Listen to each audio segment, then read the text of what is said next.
أهلا وسهلا بيكم أعزائي مشاهدين ومتابعين قناتنا اليوم. النهاردة معادنا مع فيديو جديد. حضراتكم تابعتوا الفترة اللي فاتت والأيام اللي فاتت مشكلة جديدة خالص خالص. احنا كل يوم تقريبا بمشكلة، يعني احنا بنخلص من حاجة ندخل في حاجة، نطلع من حاجة نخش في حاجة. مرة سوريا والمسيحيين اللي هناك، مرة نياحة مش عارف مين، مرة أستاذ صبري، مرة ناس تانية، مرة البابا تودروس حد يغلط فيه. احنا كل يوم بقصة جديدة وكل يوم بكلام جديد وبسيناريو جديد. انا بس عايز اوضح حاجة قبل ما نبدأ تفاصيل الفيديو، ان اللي حصل ده مش سهل ابدا، واللي حصل ده يعني زعل ناس كتير جدا جدا. وعلى فكرة مسلمين قبل ما يكونوا مسيحيين، الموضوع مش شخصي ولكن الموضوع فعلا يضايق قوي. يعني اوعوا تكونوا مفكرين ان المسيحيين هم اللي زعلانين ومتأثرين باللي حصل، لا صدقوني، مش بس المسيحيين، ده مسلمين كتير جدا جدا جدا في تعليقاتهم حتى على الفيديوهات بيقولوا احنا ما نقبلش ابدا ان احنا نغلط في قداسة البابا او حد يغلط في قداسة البابا تودروس، لانه راجل فعلا وطني جدا جدا. وهم شافوا وطنيته ومحبته للبلد وقت الثورة، وقت ما هو شال شيلة كبيرة قوي قوي قوي، وكان بيحط كل آلامه في قلبه ويبكي.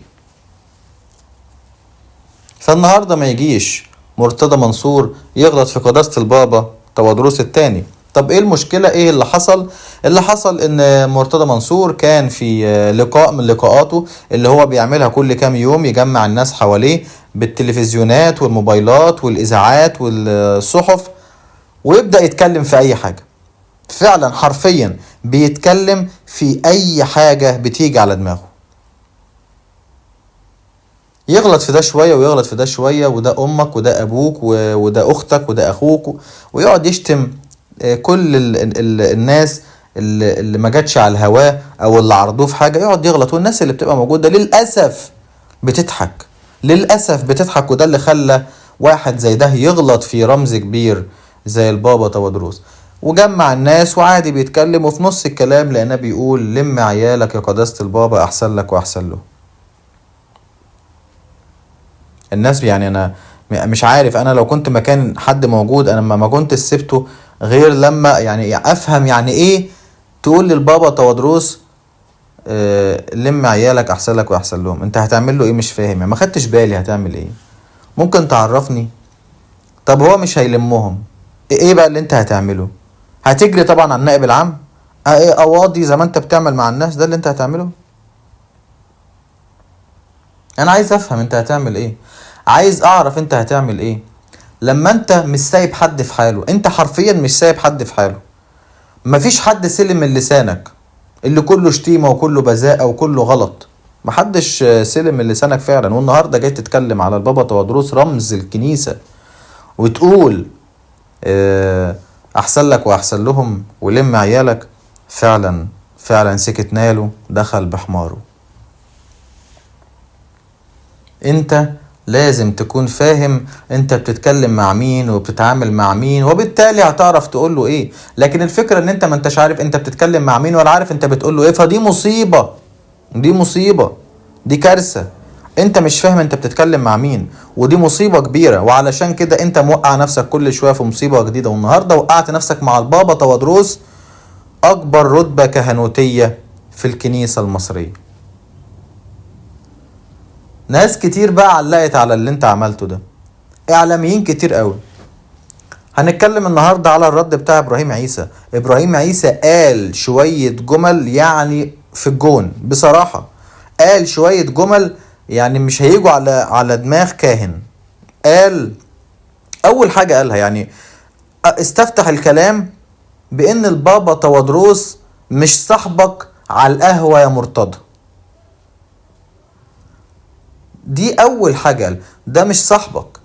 تاني حاجة، انت عمرك في يوم من الايام ما هتكون في وطنيته ابدا. اوعى تنسى ان انت وقت الاخوان المسلمين كنت واقف في صفهم وقلت ان هم كانوا بيدافعوا عن البلد دي ضد الانجليز. اوعى تنسى اللي انت كنت بتعمله. اوعى تنسى ان في يوم من الايام لما كان في مظاهرات انت وقفت ودافعت عن مرسي وقلت يا جماعة سيبوه يشتغل وبعد 4 سنين نبقى نقول هو عمل ايه وما عملش ايه. اوعى تنسى. انما البابا تودروس ما عملش كده. البابا تودروس وقف مع البلد، وقف مع الجيش، وقف مع الرئيس السيسي لما كان وزير دفاع، وكان عارف ان هيحصل مصايب للكنيسة، وكان عارف ان هيبقى فيه كوارث لولاده، ولكن هو وافق على كل ده لمجرد بس ان البلد تطلع خطوة لقدام وتتخلص من الوباء اللي موجود اللي كان اسمه الاخوان المسلمين. وانت النهاردة بمنتهى البساطة عادي تيجي تغلط فيه، تيجي تشتمه، تيجي تقول له لم عيالك احسن لك واحسن لهم. انت المفروض انت اللي تلم نفسك وتلم عيالك احسن لك واحسن لهم، لان انت فعلا وولادك عملت وباء في البلد. انت فعلا وولادك يعني اديته درس للناس كلها ازاي ما تحترموش حد، ازاي تغلطوا في الكل، ازاي وتقفوا انا عندي حصانة. حصانة ايه؟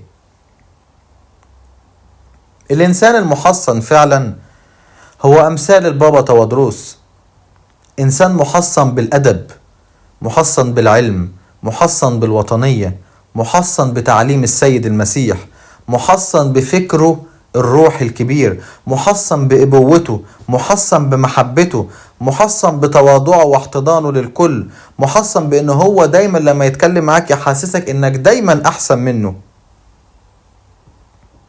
انما انت معتمد على فلوسك، معتمد على نفوذك، وناسي ان هو لو عايز يرد عليك ويعمل لك مصيبة هيعمل لك، وناسي ان هو لو عايز ياخد حق ولاده منك بعد اللي انت قلته عليهم هياخده من عينيك. انت ناسي كل ده.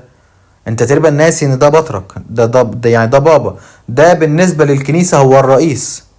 انت حضرتك مين بقى ان شاء الله جنبه؟ ولا اي حاجة.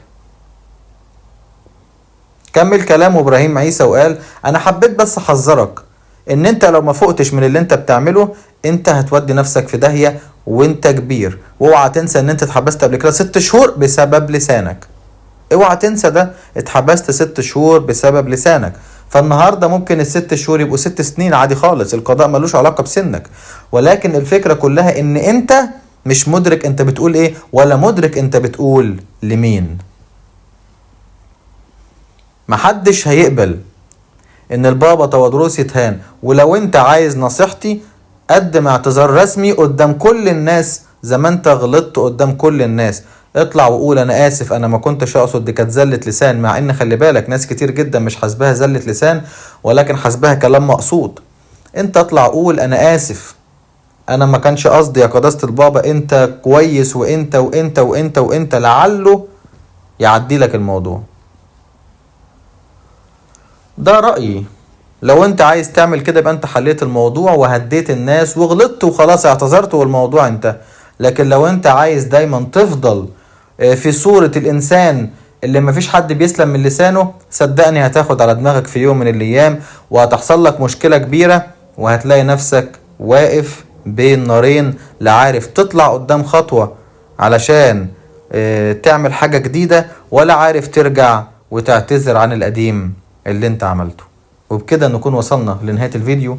ما تنسوش تعملوا سبسكرايب للقناة وتفعلوا زر الجرس علشان يوصلكوا كل فيديوهاتنا الجديدة.